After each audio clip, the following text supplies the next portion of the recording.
comment les situations traumatiques peuvent engendrer des difficultés d'apprentissage.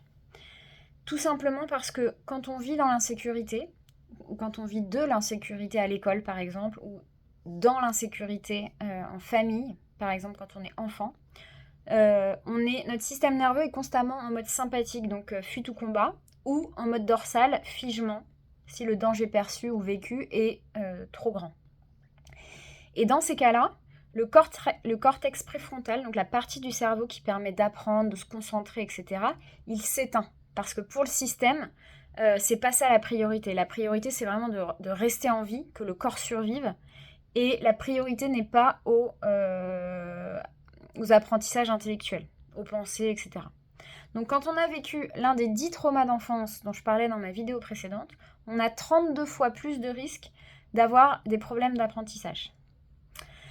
Donc les enfants qui souffrent d'un stress chronique dans l'enfance, en fait, ils ont l'habitude d'être dérégulés, leur système nerveux a l'habitude d'être dérégulé, donc en sympathique, stress chronique, ou en dorsal, carrément shutdown.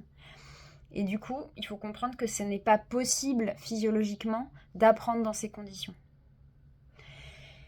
Et à cela, on peut rajouter, si le problème, le traumatisme est en lien avec des adultes, il peut aussi y avoir la peur de faire confiance aux adultes qui se rajoutent, et donc par exemple de faire confiance aux enseignants, aux équipes encadrantes à l'école, etc. Ce qui rajoute encore une difficulté en plus.